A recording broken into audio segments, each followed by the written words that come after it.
Evening, Moonscouts. Thank you so much for joining me tonight on the Camp Brightmoon Podcast here at Camp Brightmoon. We are going to be talking about all things Monster High this evening, and this is a really cool special little episode we're doing for a couple different reasons. Firstly, as you can see, I am joined by my guest, Jay from Sludge Central. Why don't you give the Moonscouts a little introduction? Just tell them about yourself, a little something.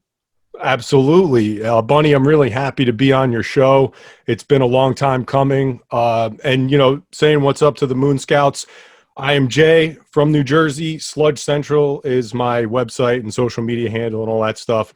And that's basically about it. We're here tonight to do the thing, and I'm ready to discuss our topic. Yes. Awesome. Me too.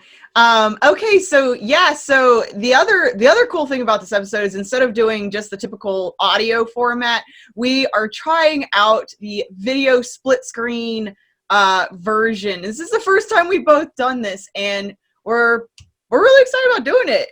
Yeah, I'm so excited because, obviously we get to see, your whole visual setup with the Monster High dolls and everything. So it looks awesome. And, I've never done this, like, we're doing this live, it's pretty cool. Yeah, definitely, for sure. So I guess let's just dive right into it. So the first thing I thought we would talk about real quick is how both of us first got into Monster High and how we learned about it. So I figured, Jay, you could start us off by telling the viewers how you found out about it and what made you interested in this doll line. So it was kind of weird. I had heard from my sister who had, my niece at the time was real little, and she used to be heavily into dolls. And she had mentioned something to me, and, kind of went through one ear and out the other. And then when I was at, she said they were exclusive to like Justice stores or something like that. Oh my gosh, I remember those. Yes. Yeah, I mean, I wouldn't even have known I didn't know what that store was. So then eventually, I guess a couple months later, they were at Toys R Us and they were at Target. So then, I'm like, wow, what are these? These are amazing because the lineage from the Universal monsters, you had, Frankenstein and basically the daughters of Frankenstein and Dracula and things like that. So I was like, wow, these are amazing. I really like the look of these things. And, I kind of felt weird, grown man in Target and Toys R Us looking at these dolls. You're like, wow, these are pretty darn cool. Yeah, exactly. So that's kind of how I, found them when they were first out on the shelves. And like you, before checking these out, I remember you saying you've been really into like action figures and toys for a long time in your life, correct? Yeah, absolutely. I'm a huge collector of like all kinds of toys. Action figures are like my main thing. And when it comes to action figures, there was always that whole thing about like, guys get mad if you say, dolls, if you call your action figures dolls. So, right. But like for me, I always thought like if they had the real hair coming out of the like flocked hair, I always thought that's a doll, Mm-hmm. I had no qualms about it because when I was a little kid, I was collecting action figures, and the girls that I was friends with, like when I was a little kid, I had a lot of female friends, and they had Strawberry Shortcake and Rainbow Bright and Barbie. And I used to be, over there playing, and they'd have She-Ra and stuff like that. Those were all the cool things. I'm like, I want to play with those, But then it was always looked at as like a weird thing for a little boy at that time to be into that stuff. And I always felt like, no, I don't care what anybody said. I was always the one to be like, no, I'm going to do what I want to do, and I'm going to play with these cool dolls over here. So I think it kind of tied back to that in a way when I saw these. It kind of just brought me back. Yeah, that's awesome. Yeah, I totally agree about I really only think of dolls, like you said, as when they actually have the synthetic hair coming out, where they're not just totally all plastic. Yeah. I would agree with that. So the way I got into it was I was into like Polly Pocket when I was younger. Yeah. I wasn't really into Barbie dolls. That was not my thing. I definitely did not like baby dolls. They freak me out. They still creep me out. What's cool about the Polly Pocket is that they did a lot of tie-ins with actual characters. So I remember they did like a DC Comics line and a couple other characters like that. I really enjoyed when they did that. I don't think I knew they did that. That's really cool. Yeah, I'm such a dork. Oh no, that's awesome. Like, yeah, that's really cool. Like that, about that. I'm going to have to look into that for sure. But yeah, it's funny because I really never was really into figures. I mean, the only other okay, so as far as dolls go, that's really not been my thing. This is really an exception, but I do like action figures.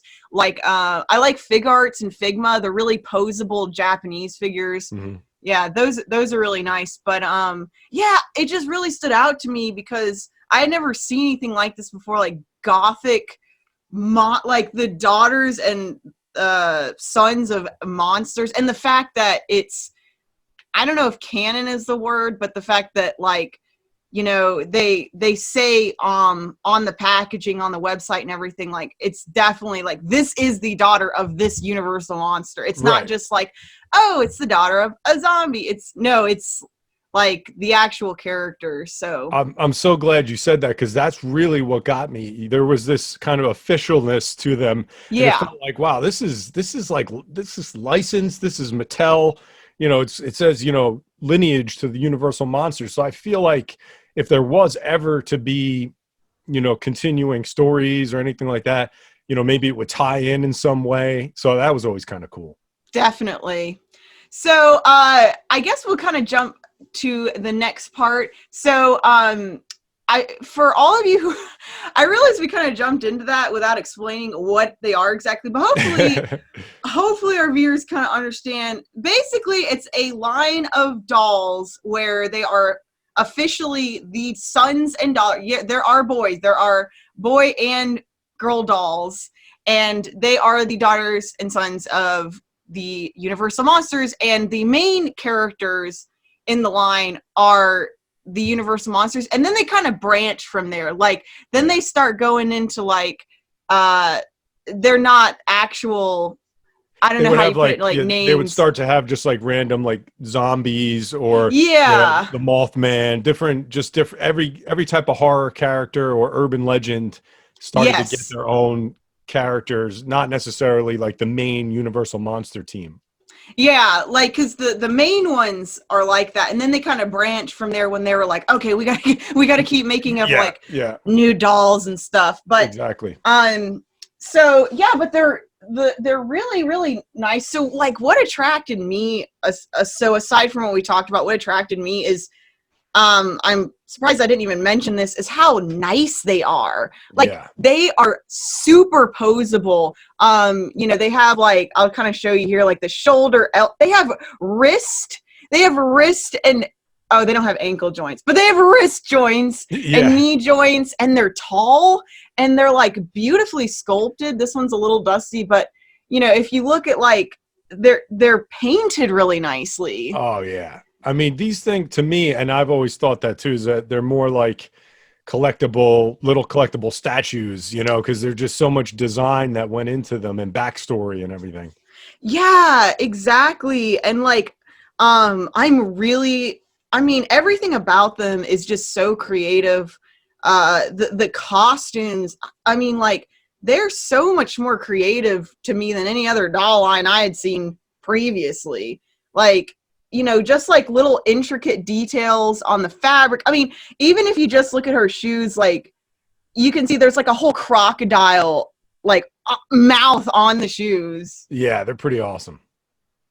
And then, so just a little bit of history about a Monster High. So it was launched in 2010. And as we were talking about, they're all inspired by horror movies, sci-fi, a little bit of fantasy. And the franchise also includes a lot of other stuff besides just the dolls. There's like a YouTube web series, there's books, stationery, like plushies. There's like a bunch of merchandise. Oh, yeah.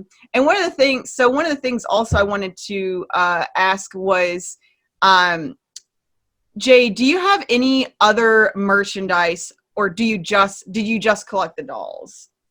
That's a good question. I don't. I have some other stuff like randomly, but not as a whole, mostly just the dolls. But I do have a couple of things that I really like. And one of them actually, they show up in some of the videos I've done. I have the Frankie and Draculaura standees that like, they're like these cardboard cardboard cutouts. Yeah. So like I have them in my living room on the wall, and it's just so random. But the thing is, I remember Toys R Us had them, and I'm like, when I pulled these out, like they were way under the bottom shelf, and I'm like, these things are awesome. Like the kids walk by and like they don't want cardboard, they don't want a piece of cardboard, but I'm like, this is my stuff right here. I need to have a 5 foot tall Frankie. Oh yeah.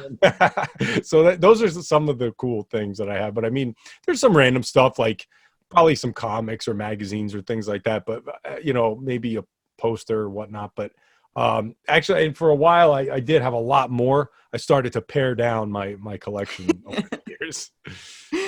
Yeah. I mostly also just was primarily interested in the dolls. I had like a couple of friends gift me merchandise that wasn't, which I still have. Like I have this, like, it's like a truth or dare game that's Monster High themed.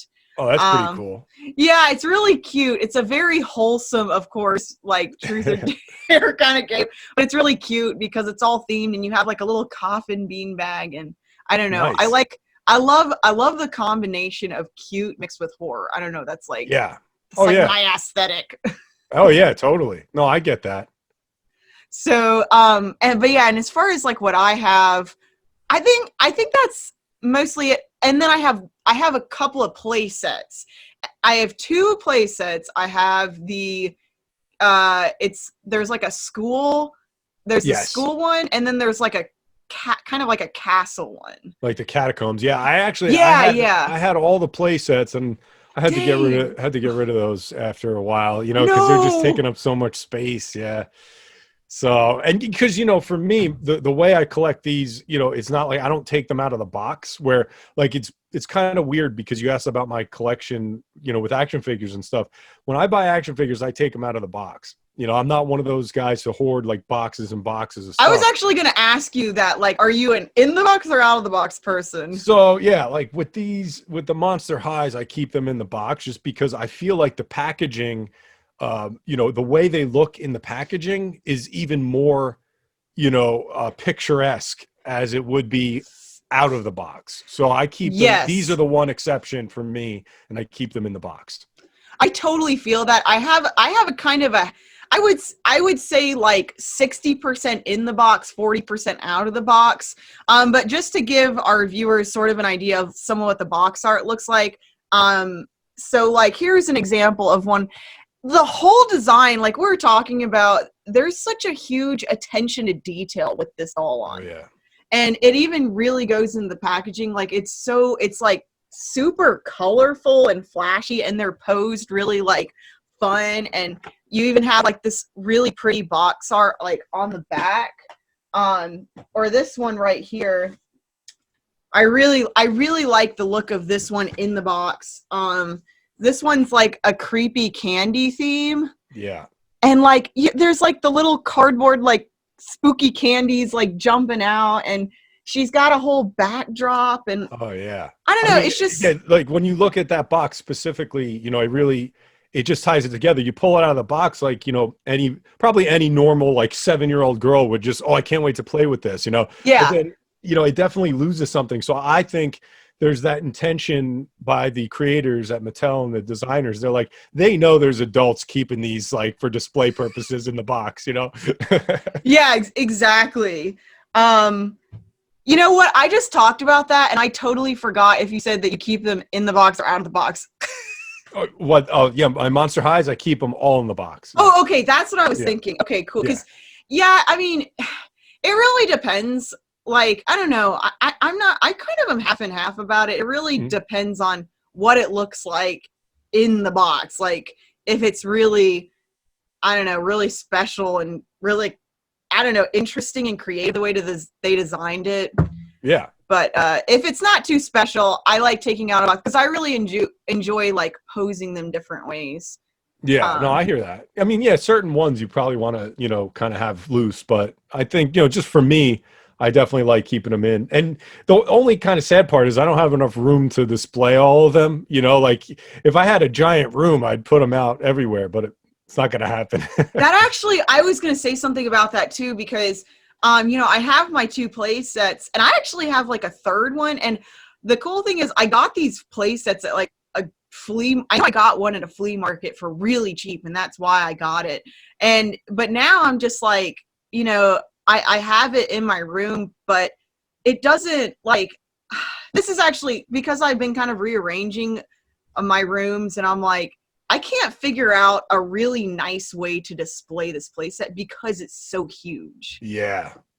So and that's kind of the thing about the playset is that for me, it's not like I'm going to be, I'm not going to actually be playing with the dolls in the playset, but whereas like I may play with like wrestling figures at some point. I don't know. So like wrestling match down at the castle. Yeah, exactly. So maybe keep that as a backdrop. Yeah. So yeah, I can't bring myself to give it away. I think like you have, but I'll figure it out. Yeah. Okay. So, all right. So jumping around, let's talk about real quick. What is your number 1 favorite character from the line? My number 1 favorite is Frankie Stein. Absolutely. Hands down. Kind of probably like the basic person would say that, and like, I would think like somebody would look at me like, oh, of course it's Frankie. Of course. She's like her and Draculaura are the most popular ones. Yeah. I mean, like, Frankie, I guess it kind of relates though, because out of the Universal monsters, I would pick Frankenstein like any day. So okay. I think, but I think there's other reasons for me, just like the look of Frankie Stein, I always enjoyed because she had like that kind of like the black and white hair with the streaks. I always liked that. And there was always the different styles that she was in always appealed to me. I like Draculaura would be like second, but I do have a couple other, like if I had to go down the line, I would probably also mention Elizabeth. I always liked Elizabeth. And I forget what she looks like. So Elizabeth was basically like a Draculaura, and at first people thought they were sisters, but they were just really good friends. And oh my gosh, I'm looking at her and I recognize her design. Yes. Actually, wait, don't you have Elizabeth? Yeah, you have Elizabeth there. I thought she was Draculaura, but just purple. No, my gosh. That's the misconception though, because they're actually good friends in the past, and they have this whole backstory, and they would get confused. She's also a daughter of a vampire, not like daughter of Dracula. So that's kind of how they came up with that. And then I also really liked Luna Matthews, she was based off the Mothman, which was like an urban legend.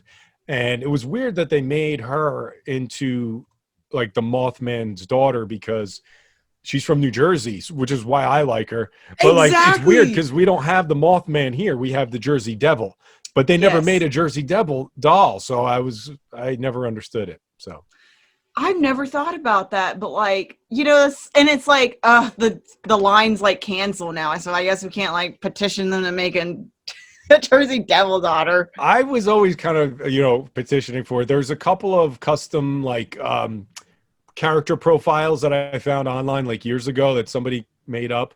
But, I think there's always hope down the line because there was supposed to be a resurgence of like special horror Monster High dolls coming out. And I don't know if that ever happened, but I never even heard about that. Yeah, they were going to do Pennywise and a couple other characters, but I don't know if it ever happened. Oh my gosh, that would be so cool. Yeah. What about your favorite Monster Highs? So, okay, I have like one that was my absolute favorite, and still, I would still say it, and it's Operetta, and it is because I love Phantom of the Opera a lot. Cool. Just like the musical, the newer movie, the old classic movie. I don't know. I'm really attracted to that. I guess, I don't know. I feel kind of weird saying monster because I don't know if I would call him that, but he is technically a universal monster. Oh, yeah, definitely. But the reason, like, why I was so attracted to her was, A, that, and B, when I was getting into these dolls, I was actually really into dressing pinup and rockabilly. I was really into that style. So this doll was like, just like the epitome of both of my favorite things. She was this really cool rockabilly dressing girl, and like I love her little like outfits, and she's goth, and she's a fan of the Opera Daughter, and her skin is purple. That's my favorite color, so that's definitely my choice. Yeah, that's cool. No, it definitely, like, then that's how like a lot of us relate to these things, you know. Like, yeah, totally, you identify with some of them, you know. Absolutely, and that's the whole thing, is like, we're different, be yourself. Right. So yeah, it's like, and it's true, because, you know, being like kind of like an outcast, you know, you and I talking to each other right now, you know, people don't know, you know, what our background is and whatnot, but I'll tell you, you know, I always kind of had the outcast mentality. I always felt like I was the weird kid. Oh, absolutely. You know, because I collected weird things and watched weird movies, and, you know, people would say, well, what's wrong with Jay? What's his deal? You know? So this is definitely like the whole Monster High mentality, you know, really kind of makes you feel accepted and all that. So, yeah, exactly. Because it's so different from like the more stereotypical girly kind of like lines, which even, like I said, I wasn't even really attracted to. I mean, up until these. Okay, so let's see. What are we going to hit on next? So, okay, so you had mentioned something about you saw a custom Jersey Devil. Have you seen the custom dolls that people design? Oh yeah, I mean, people are, you know, they're so talented and artsy, and, you know, I have no talent when it comes to that. So when you talk about customs, years ago, I found this Monster High Create a Monster Design Lab, and it was basically this coffin that you open up, and you could design. You put the doll in and you close it, and it makes a doll. It makes like a custom doll. Was that like a toy from the line? Yeah, it was a toy. So Okay. I was like, this could be cool. I can make one that like is original, you know, only mine. No, like no one else can make this thing. So I decided to do it, and it actually wound up becoming like a complete disaster. Like, really? Yeah. And it, like, the face came out all mangled. The hair was like, it looked like a hot mess. And, you know, oh my gosh. So I used the doll that it made as like kind of like a mascot on my videos and stuff. And I think I have her. I would love to see this. See, that's the ultimate Frankenstein's monster this creation. Is exactly, yeah. So so this is she has like a sash, which oh my gosh. Yeah, now see, you could see that her face is all mangled. So is it because you didn't line the stamp up or something? I guess it's just like when you close it, you know, like she kind of, I don't know if you ever seen like the Dark Crystal, but she kind of looks like one of those characters from the time. I know exactly what you mean. Like, she looks like she doesn't have a nose. Yeah, she looks awful. So I got I gave her a sash with her name on it, Delcy. Oh my gosh. And she's just a complete hot mess. She's the type of girl where she, you know, she gets drunk at parties. She like makes a complete nuisance of herself. And, you know, she's a you have like a whole backstory for her. So I named her Delcy the Disaster, which, you know, Delcy is name of a drive-in movie theater that we have here, and that's what I named her. That's so cool. Yeah, so that was my experience with customization. I love how you had this whole story about it. That's great. But, you know, fortunately, though, I got one that actually did come out in a good way. And this is one of the cool ones. Oh, I love that. I love her hair and like the little bone clip. That's so cute. Yeah, you could actually. This was like and her arms are skeleton and her legs. Yeah, arms and So you could actually make this with a pack that they came out with, like a Create a Monster. So I thought this was cool because this is one of the ones like you couldn't buy as just a doll. You had to put it together yourself. Yeah. Yeah. I never got that, but I you know, you talking about it sounds familiar. Like, I think I knew about it, but I never got that. But that's so cool. Like, I would still totally do that now, but I don't know how expensive that would be now, but I feel like a lot of Monster High stuff. A lot of the prices have gone up, but you never know, you know. But I would definitely say, I'll put it out there, because we're probably going to get, you know, Monster High fans watching this. So if somebody wants to make a custom Jersey Devil, I'll probably buy it. There you go. You guys heard it. Yeah. Yes. Yes. Like, but yeah, I haven't obviously like made my own, but I've definitely seen the ones both online and like at conventions and stuff that people are selling, and they're just really like, I think that's really cool, and I think they're a great template to do custom designs on, because they're so nice and they're already like weird and like, you know, I don't know. I just think it's really awesome to see the creativity people have done with it. Oh yeah, it's definitely like a creative outlet. Absolutely. So, okay, so moving on, I thought we would talk about some of the San Diego Comic-Con exclusives and let the viewers know like which ones they came out with and our thoughts on them. So, was there a particular SDC exclusive that you really liked? And I figured maybe we could like intersplice some photos when we're talking about them of those figures. Yes, absolutely. They did a few, I guess, but a couple of the ones that I like, obviously the Frankie Stein black and white version, which was like, I remember that. One. Yes. That one I have. You know, do you have it on you? Yeah, it's shot up in price a lot. I bet. And you know, it's in this special box. Be careful. Oh, actually, I'm taking the wrong one. I got the Oh, this is the Ghostbusters. You got the Ghostbusters one? Oh my gosh! Yeah, this is the Ghostbusters. That one really, like, I didn't even know they made that until I was researching stuff for this episode, and I was like, what? Yeah, so this one is actually really cool. I love it. I love the slime and the background, and I love green and purple. I love that color. Oh yeah, it's so cool. Very cool looking. So would you say that's your favorite, or like the black and white one? You know, probably the black and white, which, you know, like I have here somewhere, but in your giant stack of I have no idea where it is. No, I definitely have it though. That's probably my favorite one, but I also like, they did Manny Tor and Iris Klops. Oh, yes. Like the Cyclops and the Minotaur. So cool. I don't have that one, though. It's a lot of money. Oh, yes, I'm sure. I haven't looked, but I am absolutely sure. I know who you're talking about. I thought of another question to ask. I'll talk about my favorites, and then I got another question we're going to talk about. Okay.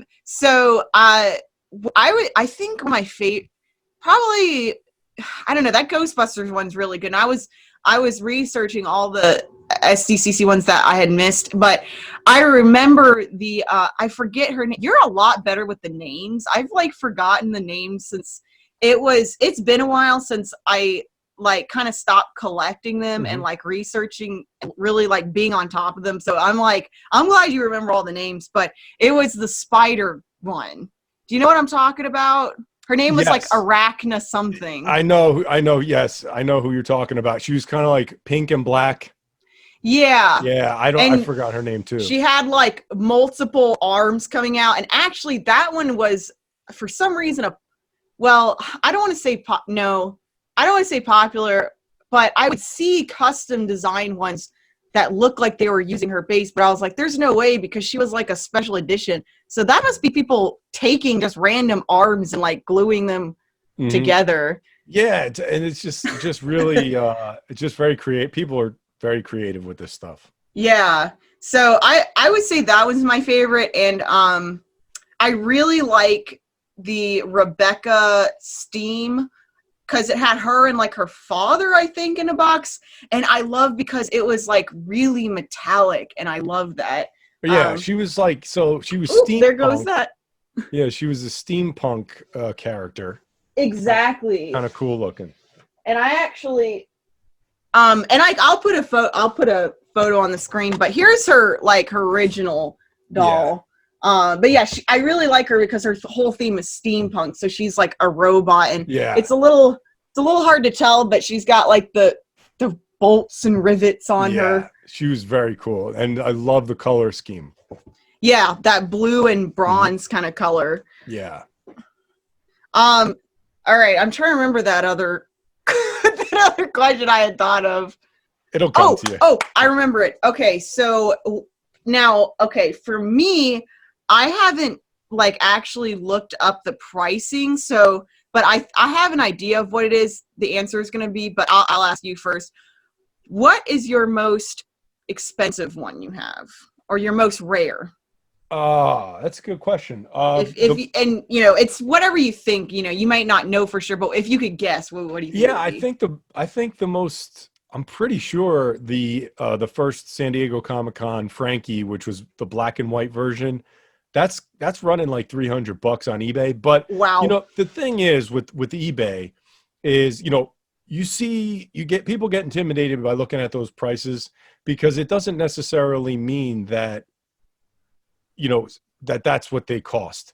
You know what I mean? Like you always have to look at the sold listings, because I've sold Monster High dolls recently on eBay, and not all of them are selling for the prices that they're listed for. People are really price gouge you, because they say, you know what, I'm going to put it up for as much as I possibly can. Mm-hmm. So if that thing's running for 300, sometimes you might be lucky if you get 200, So it depends on who's out there and how much demand there is. Because if there's 50 of the same doll and they're all $300, you don't have a choice. But then if there's like some that are 150, then you might get a deal.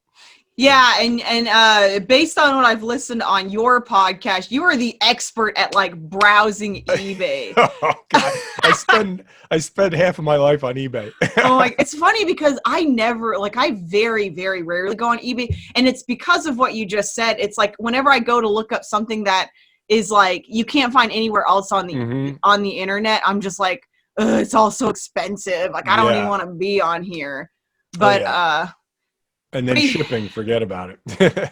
But yeah, so I would say I don't have any of the San Diego exclusive, unfortunately, but I have an original Draculaura, and I feel like I don't know how expensive it is, but I feel pretty happy that I have like an original from the main line of the dolls. I'll show y'all what she looks like. You have one too! We're matching! Your box art is different. Yours looks a little different from mine. I'll tell you, the one thing about, see, this on the bottom, it says 2009 on this. Oh, shoot. Mine's 2012. Yeah, that's the... you are the serious collector here. Well, they did a re-release of the original dolls, and they put all the originals out again.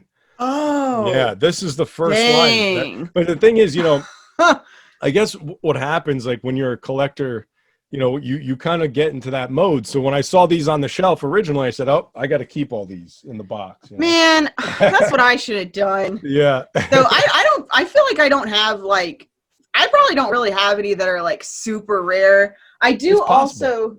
And I was going to ask you this, I have two of the jumbo size. So I have one of her Alyssa, and then I have one of Gulio Childs, or Gulia. Yeah, Gulia.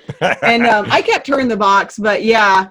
Oh, I just thought of another SDC exclusive I really liked that I saw recently. That's the puppet one. Did you see that one? The puppet one. I don't know if I saw the puppet one. You'll have to look that up because she actually she's in a pose like this, and she has actual strings, and there's like a whole theater background behind her. No way. I forgot. I guess if I knew about it, I must have forgotten, or I got to look that one up. Definitely. Yeah, I think you'd really like it. I mean, it's definitely one where I would not take it out of the box because of how perfectly she's posed, and like the background and everything is perfect. Yeah, that sounds. I love the whole ventriloquism thing. To me, yes, so cool. So I mean, for me, that would be something that I might look into. And like, I don't know, I'm weird because like I'm really creeped out by ventriloquist dummies, but at the same time, like I think it's really cool. Does that make sense? Oh yeah, absolutely. I think it's awesome. Yeah. All right, so okay, let's see, what have we not hit on yet? Okay, so one thing I made a note of is the evolution of the doll line. And what I mean by that is how they started out really detailed, really nice, like they're kind of like sexy, like really I don't know, just detailed, and they're supposed to look not creepy but very dramatic. And how they kind of evolved into like a line that they released later on where they were like more cuter looking and they didn't look as good. Did you see that? Absolutely, yeah. And that's kind of when they started to lose their monster lineage for me. And it just became this like fashion doll for girls. And, you know, it kind of went away from what really pulled me in the first place, which was, you know, kind of crossing the boundary and saying, hey, these aren't just for little girls. These are like anybody, because if you like horror or monsters, you know, that's kind of what pulled me in. So when they started going to just like these cutesy, almost like Barbie dolls, Yeah. like, you know, that just kind of took me away from it. And when they came out with the movie in, I believe it was 2015, it was like a movie that they put in the theaters, and I went to see it. Oh, really? Oh, yeah. I didn't know that. Yeah, I really liked it. I thought it was good, but it wasn't as heavily heavily tied into the monsters. And even the dolls, you know, they had the villain in it. Her name is Monica Decay, and she's like a zombie, but she just kind of looks like a pretty doll. She doesn't look like any just zombie, like a generic pretty, yeah. where they have like some body paint and like one scar. Yeah, one like... little scar that makes her a zombie. Yeah, that's too bad. But yeah, I kind of got out. I kind of was like getting out of it around that time. So I actually like didn't notice that again until I was researching, and I'm like, ew, what were they thinking? Yeah, exactly. So, but and then the other thing, kind of like, and then not long after that, I think then they started coming out with the Ever After Highline, and then not long after that was when they like discontinued it. So it was just like a slow kind of like, right. Yeah, definitely. Yeah, and of course, like they hit such a high note, you know, and then a lot of people a lot of companies were copying. Like you said, you had other companies trying to compete with them and do their own thing. So, you know, that's what happens. And then I think they got to the point where they started doing, you know, a different kind of like variations, which I don't know if you ever saw them. They're called Frightmares, which is like kind of like a pony Monster High. It was almost like a My Little Pony mix. Wait, yes, that does sound familiar. Yes. Yeah, so they had those. They had, you know, a few different variations, but none of them really hit for me. It wasn't anything that I got into. Although one thing that came out of it, which I thought was very cool, was that Disney started doing their own very limited set of dolls based off of the amusement park rides. Like one of them was a doll based off the Haunted Mansion. They had one based off Pirates of the Caribbean. So yeah, like I was like, this is a whole other thing that I can't get into. But I do have the Haunted Mansion doll. That sounds awesome. Do you happen to have it next to you? I'll go and grab it. All right, so we were just talking about the Disney line of dolls that were based on theme park attractions, and I needed to see this Haunted Mansion one. I'm sure you guys did too. That is so cute. I love like the castle wall like box packaging too. Yeah, and her name is Gracie after, you know, Gracie, and that's the mansion, like the Gracie Mansion in the you know, in the ride itself, which they're very cool. And they did some of the other, I think they did Pirates of the Caribbean. They're called Disney Attractions. I'm looking at Attractionistas. Photos. Oh, that's such a cute name. I really like the T. So I also really love the Pirates of the Caribbean, but as far as like dolls go, I really like the Tea Party one. Like I like that color scheme she has going on. It's awesome. They're definitely cool. Do you have any idea if those are like expensive now or what? I think they are. Actually, I haven't really checked on those, but I would imagine they probably got pretty expensive because they were pretty limited. Dang. Were they Yeah. only at the parks and online, or were they in toy stores? I believe they were park exclusives, but Of course. somebody would probably tell me like, "No, Jay, you don't know what you're talking about." No, I think because I don't think you could have went to like Toys R Us and bought them. So, but it looks like you could get these for actually pretty cheap. Gracie's $25 on eBay. So yeah, I could totally do that. you could pull that off. Yeah. Yeah, because I like the only one I'd really be interested in is Gracie, probably just because she's spooky themed and I love spooky. Yeah. Yep. Definitely. So we have a couple things left that we are going to hit on, and one thing we were talking about a little bit before, which I thought we would talk a little bit more in depth about, was the spin-off lines of the same company and then the rival doll lines. So, we were talking about how things like the progression of their brand was going like cuter and cuter. Now, the two lines, now let me know if there's any other I'm missing, but I think the only ones I saw was in the Ever After High, which are the dolls based on Disney, like the daughters of Disney prince and princesses, I think, and Enchantimals. Do you have any thoughts, opinions on those? I don't have a lot of opinions on them because I didn't collect them. Okay. But I do think don't get me wrong. When they came out, not the Enchantimals, but the Ever After High, I was like, what are these? Like, it's a whole other thing to get into, and I'm like, no, I got to stop myself. So but no, they definitely had a cool look to them. Absolutely. Yeah, I mean, nothing compared to the Monster High line, but I was like, okay, these are kind of cool. And also sort of relating to this, I only I knew about Disney Descendants, but I had only actually started watching the movies like a year or two ago, and I was actually like, oh my gosh, I really, really like this. Oh my God, yeah. The Descendants dolls have the same kind of vibe, and like, oh my God, just stop. Yes. Just stop. I can't do it. I collect too many things. I see, and like I never like collected the dolls or anything, but I was like, yeah, I could totally get into because I love their costumes, and I was like, I would love to cosplay them because their outfits in the movies are they're cool, detailed, and so cool. Yeah, definitely. Yeah, and some of the songs are cool too.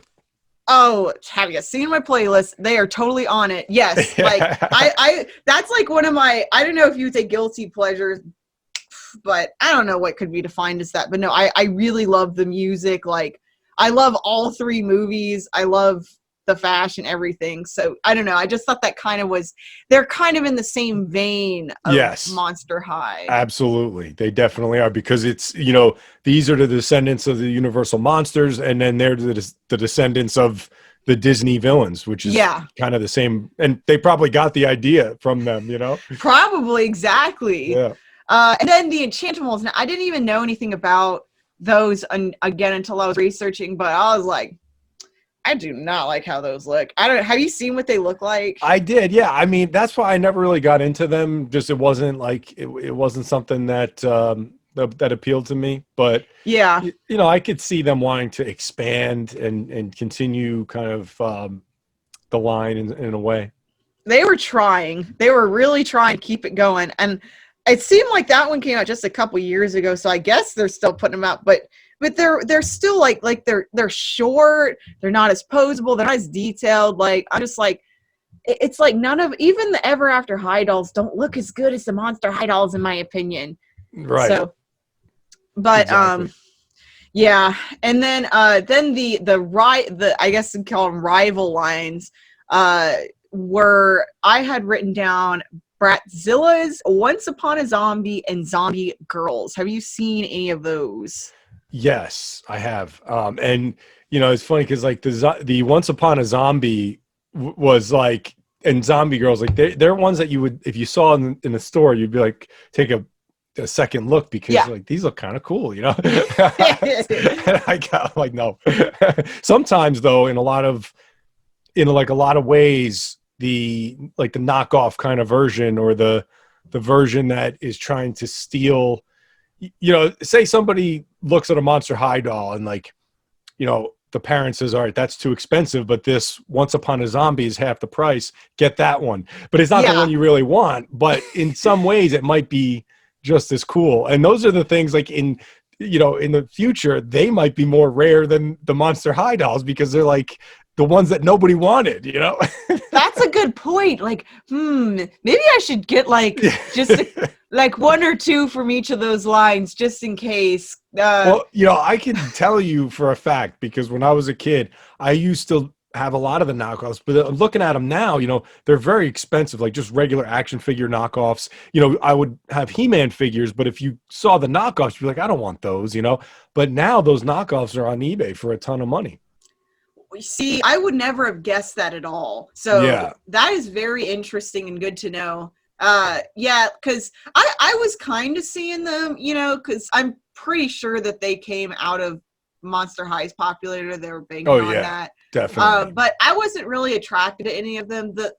I would say the Once Upon a Zombie ones I kind of like because they're creepy versions of fairy tales, or there was a Little Mermaid that's a zombie, and I love mermaids too, so I was like, well, that's kind of cool, but it's just, it doesn't compare to the craftsmanship of the Monster High and the look. But I will certainly keep that in mind, and our viewers can keep that in mind too. Yeah, I mean, don't get me wrong, I'm not recommending people go and collect them, but I think there's a certain charm in stuff like that because they're just hey, let's try to get some of the market share from Monster High. Well, I will say I do have a special appreciation for bad knockoffs. I was for a time I was collecting, I was really into Sailor Moon stuff, and I was collecting I think it's Figma. I get those two confused, but they're really nice, posable, expensive figures. And one of my friends knew I was collecting them, and I don't know where they found it, but they found a Sailor Mercury I should have had it here, but I might put a photo in to show, but it's really bad. It is not posable at all. It's clearly a Chinese, where there's random brands on the packaging, and her face is kind of melted looking, really, really bad. And I am never giving that away because it's so unique and how bad it is. Yeah, there's always something about those that kind of attracts you to them. There's a special charm about it. Yeah, exactly. So, okay, so before we wrap this show up, there's one more thing I wanted to ask you about, if you know about. This is something I recently have really gotten into. I don't know how into video games you are, but have you heard of the game Monster Prom? Monster Prom? No, I'd never heard of it. You should definitely look into it because it is the closest thing to Monster High I've seen in recent years. And it's a dating sim, but it's and I'm not usually into those kind of games, but it's really, really creative and really popular. And it's the whole setting of it is you're trying to get a date for the prom, and everyone's a monster, and it's at a spooky, monster themed school. Oh, that's cool. Is it something that you play online, or do you have to, is it on a platform? It's on Steam and Nintendo Switch. So okay, cool. Yeah, but you can play a multiplayer version, but it's not really an online game, and you can mod it and stuff. But I would definitely look into it because the art is really good. The personalities are just really creative, and even their logo kind of makes me think of the Monster High logo if you look at it. But I would definitely check that out. And for any viewers watching, if you haven't checked it out, definitely Monster Prom, because I would love to see, they have merchandise of it, but that would be so cool if they made a doll line, and I really want to cosplay it. So anyways. So is that still is it still a game that gets updated, or is it an older game? No. It's a newer, I think the first one came out a couple years ago, and they're working on a second one called Monster Camp. Oh, cool. And they're making a spin-off that I think they're still making a spin-off that's going to be alien themed. Nice. Yeah. So that sounds cool. I think you would like it if you like Monster High and you like that aesthetic. Yeah, definitely. I got to check that out. So yeah, I think that about wraps our show up. It's like almost exactly an hour. Yes, that Yes, was perfect. good. I know, right? Yeah. So I really hope you guys enjoyed this special episode. Definitely let me know in the comments below if you would like to see more video versions of the Camp Brightmoon podcast, and if you would like to see more episodes with guests, and if you would like to see another episode with Jay as a guest. And before we head out, why don't you tell them your social media stuff, Jay? Awesome. Will do. So I'm on Instagram at Sludge Central. Same thing with Twitter. The website, sludgecentral.com. And also I do a podcast called the Purple Stuff Podcast. You can check that out as well. I do with Dinosaur Dracula. And that's about it. Thank you so much for having me on the show. I had a great time.